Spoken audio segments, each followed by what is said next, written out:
On poursuit ce rendez-vous avec alors une figure et une voix sur Liberté FM que celles et ceux qui sont habitués à ce rendez-vous du vendredi. Celle de M. Gadot, c'est ça, vous voulez dire? Non, je parlais de vous, Jean-Louis Montagu, excusez-moi. vont reconnaître aussitôt. On vous retrouve avec grand plaisir. Vous avez vu de la lumière et puis vous êtes rentré.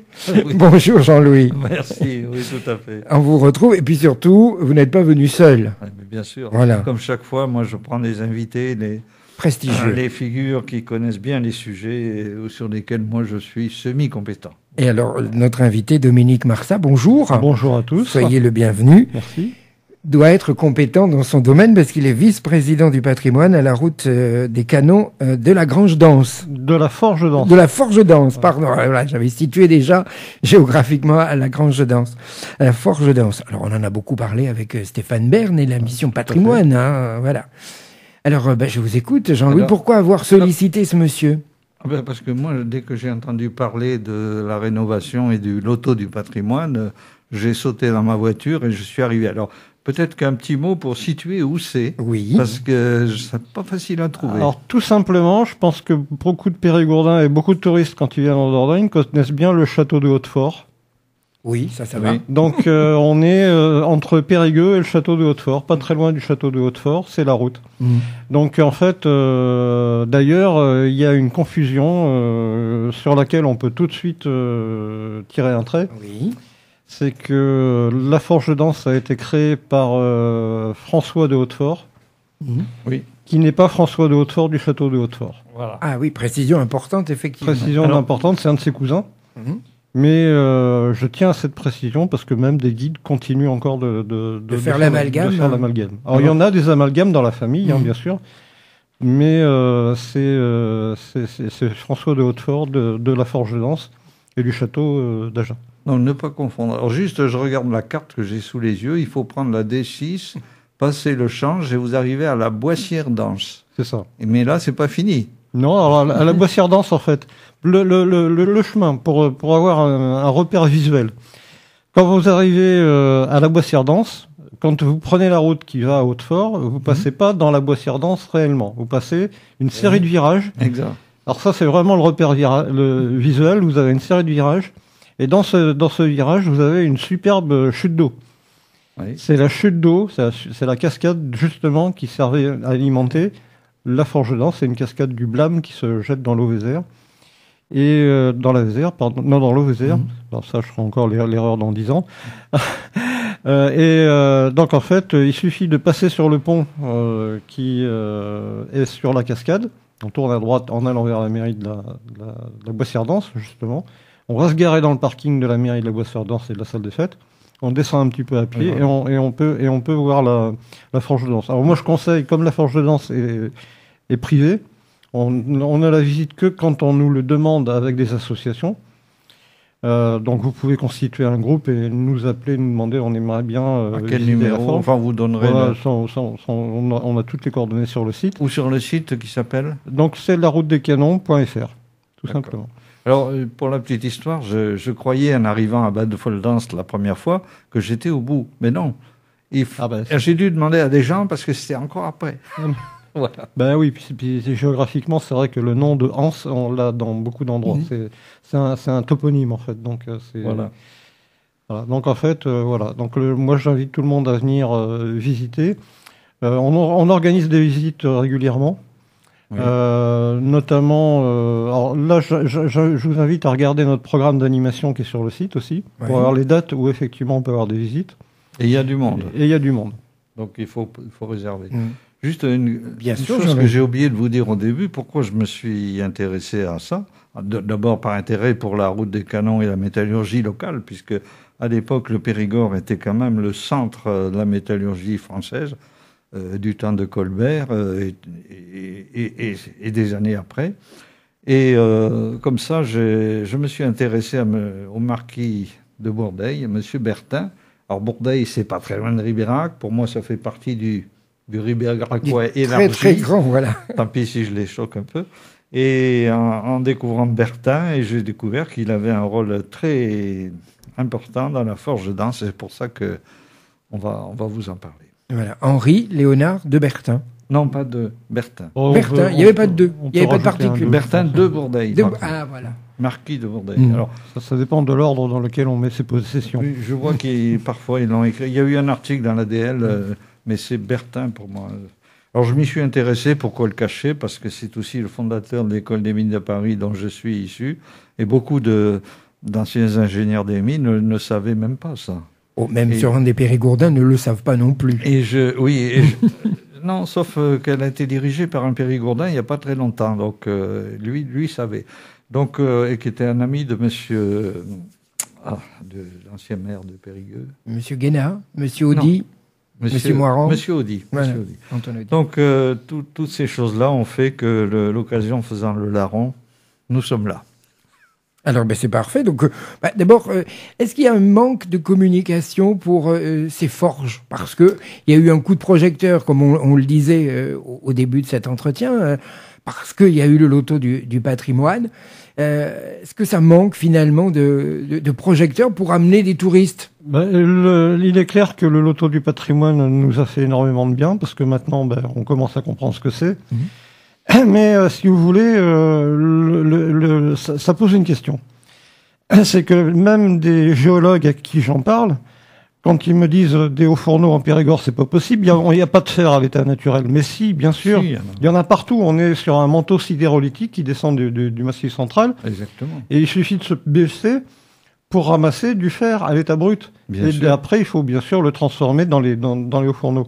Mais on avait tout ce qu'il fallait pour avoir une métallurgie resplendissante. On avait du minerai de fer, on avait de la castine qui sert de liant pour créer le fer utilisable, la fonte. Et on avait aussi des bois, des forêts immenses. D'ailleurs, il faut le dire entre parenthèses, ça a été un vrai désastre écologique. Ça sera peut-être l'objet d'une autre émission, pourquoi pas. Oui. Et puis les rivières, puisque en fait les moteurs étaient des moteurs hydrauliques avec des moulins. Des moulins. Et d'ailleurs, il y a une très grande histoire en Dordogne, c'est que quand vous regardez certains lieux-dits, on retrouve beaucoup d'endroits qui s'appelaient la Forge. On a des endroits aussi qui s'appellent la Mouline. Alors, regardez autour de vous, vous trouverez certainement des endroits qui s'appellent la Mouline. Et la Mouline... Autour de Ribérac, il y a la Ferrière. On voit souvent Ferrière. Oui, aussi. Je sais, il n'y en a pas loin d'ici. Sur mes terrains à moi, il y a un endroit qui s'appelle les Minières. Et bon, ça remonte au Moyen-Âge, mais il y avait des mines de fer. Justement, les ferrières et les moulines sont très complémentaires. Parce que si vous voulez, au Moyen-Âge, on extrayait le fer des ferrières, on commençait à le griller pour qu'il soit plus utilisable. On a nous-mêmes fouillé avec nos archéologues des ferrières monumentales dans les Grands Bois, du côté de Savignac-les-Églises. C'est énorme parce qu'on ne pensait pas trouver autant de dizaines, des centaines de tonnes de déchets de fer. Et puis, donc ce fer, après, il était réduit dans des bas fourneaux. Et ensuite, il fallait le travailler. Donc, pour le travailler, ça se travaille au marteau. Et à partir du Moyen-Âge, du milieu du Moyen-Âge, à partir du XIIIe siècle, peut-être même un peu avant, on a inventé l'arbre à cames. Et l'arbre à cames permettait de faire fonctionner des roues avec de l'eau, et donc de faire fonctionner des marteaux très puissants. Et ces endroits-là, on les a appelés très souvent des moulines. Il y en a énormément, notamment sur la rive gauche de la Dordogne, mais il y en a aussi dans la région.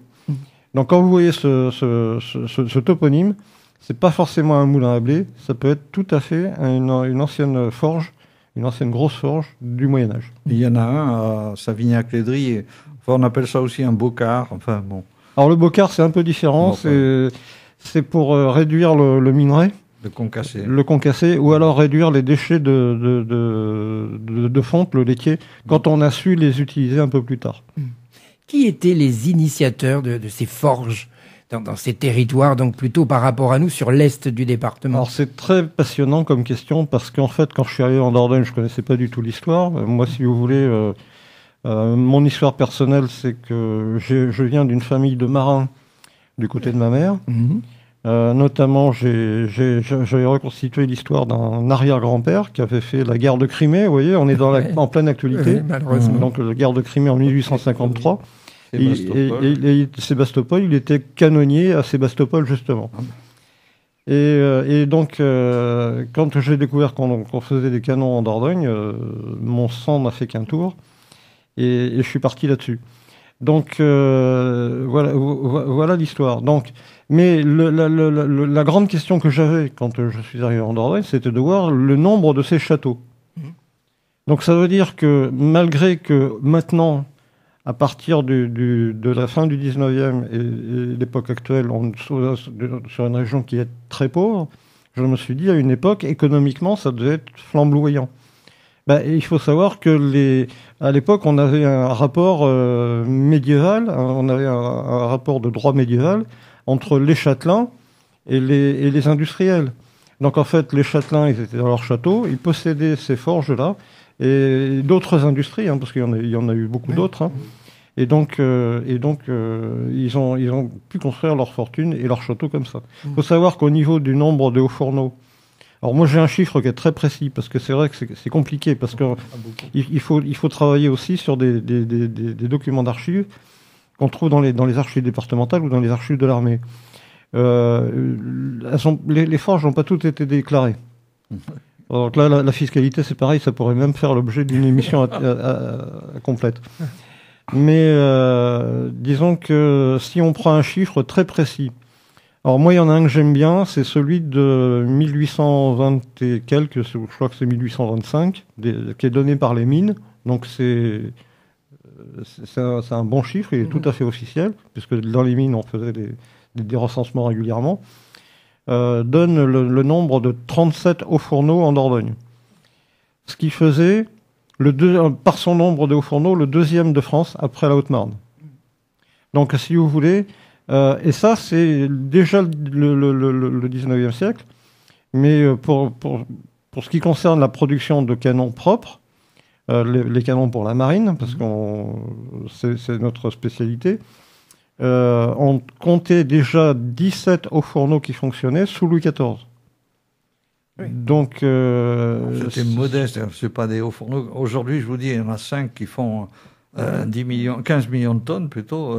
À l'époque, c'était quand même beaucoup plus modeste, mais quand même, la production de canons, c'est... à l'époque, c'était énorme, parce qu'en fait, notamment pour couler des gros calibres, il fallait des hauts fourneaux d'une certaine importance. Donc la forge dense, notamment, a cette caractéristique d'être double. Donc en fait, on avait la possibilité de fondre des pièces très importantes. On a produit des pièces qui allaient jusqu'au calibre 36. Alors quand on parle calibre 36, c'est pas 36 mm, comme maintenant. À l'époque, c'était 36 livres. C'est-à-dire que quand on parle du calibre, c'est le poids du boulet qui est projetable par le canon. Donc en fait, c'était des canons qui projetaient des boulets de 36 livres. C'était la capacité maximum. Mais on a quand même eu des canons qui étaient exceptionnels. Notamment, il y a eu un canon... On a retrouvé la trace, on a ses plans, on a les bons de livraison. Et ça, c'est important d'avoir les bons de livraison de la part des bateliers qui vont transporter les canons, parce qu'on sait qu'il va effectivement exister. On sait que ce canon-là, il est sorti à telle date du haut fourneau. C'était un canon de 48. Les canons de 48, voilà, il est sur le livre. Oui, au passage, je ne sais pas si on a peut-être oublié de parler du livre, en passant.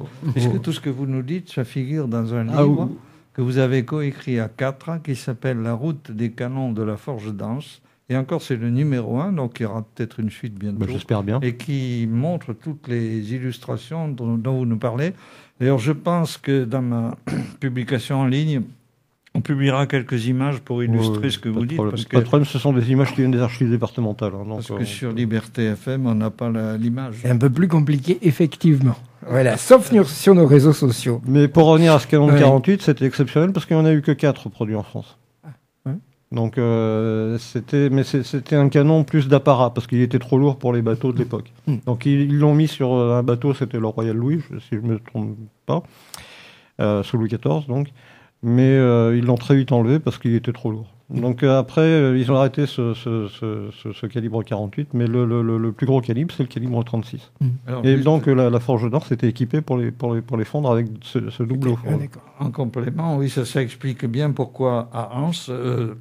Dans d'autres sites, il n'y a qu'un haut fourneau, c'est-à-dire À Anse, il y en a 2, parce qu'il fallait produire des canons de très gros calibre. C'est ça. Alors, il y a aussi on trouve aussi beaucoup de hauts fourneaux simple corps qui faisaient de la fonte marchande.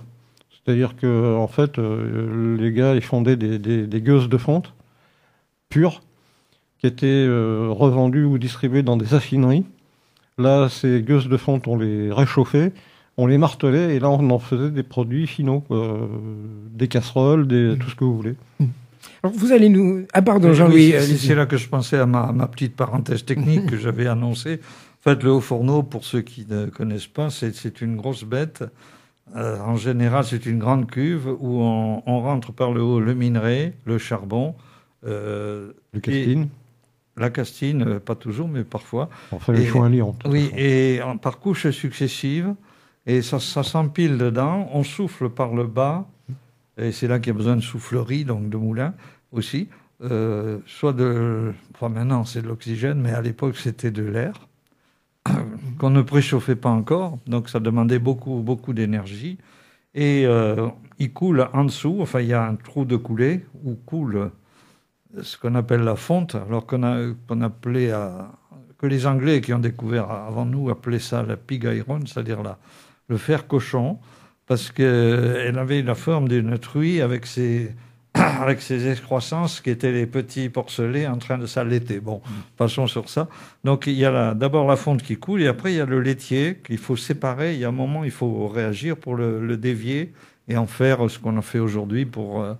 c'est un... de la castine, enfin mélangée à des... On fait du ciment aussi, du béton. Dont on fait du béton et des revêtements de route. Voilà. Ce qui m'amène donc à la question, de quoi a été constitués les bâtiments? Faites-nous une visite guidée, brièvement bien sûr, parce qu'il faut aller là-bas. Quand on voit un haut fourneau, d'ailleurs ça a été ma première réaction, parce que j'en avais jamais vu avant. Je me suis dit, quand j'ai vu la forge de Danse pour la première fois, parce que j'allais dans une autre forge, moi à l'époque je travaillais dans l'informatique, j'allais donner mes conseils dans une autre forge qui était à Haute-Forge justement, mais je connaissais le matériel de cette époque moderne. Mais quand un jour je me suis dit, je vais m'arrêter quand même pour voir cette forge de Danse. Et au début j'ai même un peu cherché, parce que ce monument était devant moi, mais je me disais, ça ressemble plutôt à un gros silo, comme un gros silo à blé, ou même carrément un château fort avec deux grosses tours. Et je me disais, qu'est-ce que c'est que ça? Puis après, en regardant des illustrations, des plans, etc., j'ai compris que le haut fourneau, c'était ça. Donc en fait, on peut très bien passer à côté d'un haut fourneau sans se rendre compte que c'est un haut fourneau. Et en Dordogne, il y en a quelques-uns. Alors, ce qui se passe dedans, c'est ça qui est important, j'ai oublié de le dire, mais c'est que le carbone venu à l'époque du charbon de bois réduit l'oxyde de fer, parce que le minerai, c'est de l'oxyde de fer. En Dordogne, il est pauvre, il est à 30% de fer seulement, ce qui explique après la migration vers la Lorraine. Et encore, là aussi, c'était pauvre.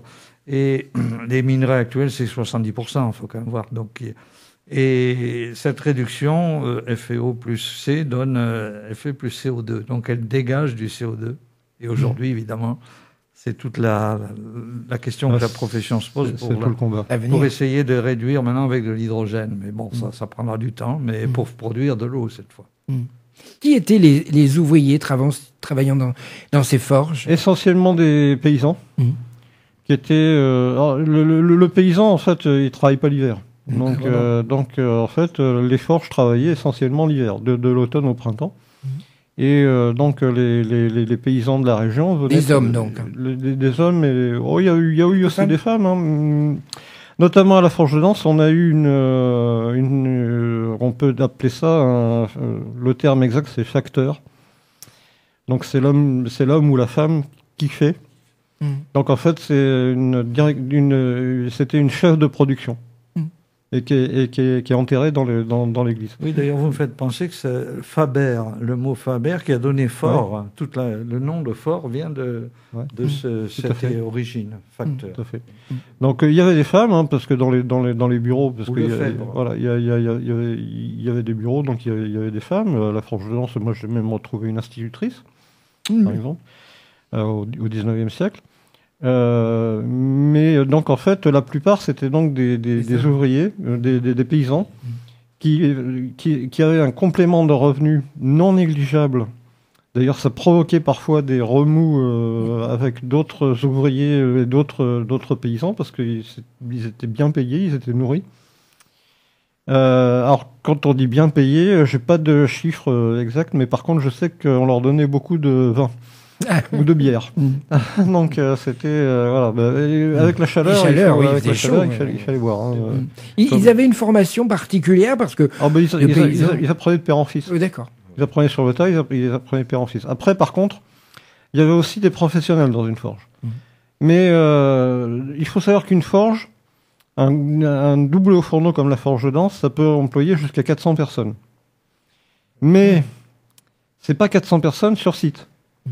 C'est les gens qui font le charbon de bois. C'est des dizaines dans les bois. C'est les gens qui vont extraire le fer. Le fer, il ne faut pas croire qu'on avait des grandes mines profondes avec du matériel. C'était du rapillonnage, du rognonnage, exactement le terme. C'est-à-dire que c'était après les labours, les rognons de fer qui remontaient, il les récoltait, il les mettait au bout du chemin. Et vous aviez le soir un ânissier qui passait au bout du chemin avec une 50 ou 60 ânes qui récupéraient les petits paquets de rognons de fer et qui les emmenaient aux forges. Il y avait d'autres professionnels, par contre, qui étaient beaucoup plus spécialisés. Mais là, il y en avait très peu dans les forges. Mais ça suffisait pour la faire fonctionner. En gros, on peut dire qu'il y avait entre 6 et 10 personnes à demeure dans une forge. Parce que notamment, l'un des métiers qu'on ne cite pas souvent, mais qui est pratiquement le principal, c'était le charpentier. Des fois, ils étaient 2 ou 3 charpentiers. Parce qu'en fait, autour d'un haut fourneau, il fallait faire une halle. Parce qu'en fait, on n'avait pas de matériel comme maintenant pour être capable de mesurer la chaleur et la puissance du haut fourneau pour déclencher la coulée. Donc en fait, il faisait nuit dans ces halles quasiment, et c'était à l'œil qu'on savait s'il fallait couler ou pas. Donc en fait, les halles, c'était quelque chose qui était en bois, donc fragile. Il fallait les reconstruire et les retaper en permanence. Il y avait même des fois des incendies. Et il y avait des halles non seulement autour du haut fourneau, mais il y avait aussi des halles à charbon où on stockait le charbon. Il y avait des halles où on fabriquait des moules, etc. Donc en fait, les charpentiers, c'était un des métiers les principaux. Et puis après, il y avait d'autres métiers qui étaient plus attachés au haut fourneau, comme des gardeurs, par exemple. Il était là pour veiller sur le feu, l'entretenir. Et puis d'autres aussi qui étaient là, mais il n'y en avait qu'une dizaine par rapport à 400 personnes qui pouvaient y avoir autour d'un haut fourneau. D'expérience, je peux rajouter que le maître de la coulée, c'était le fondeur.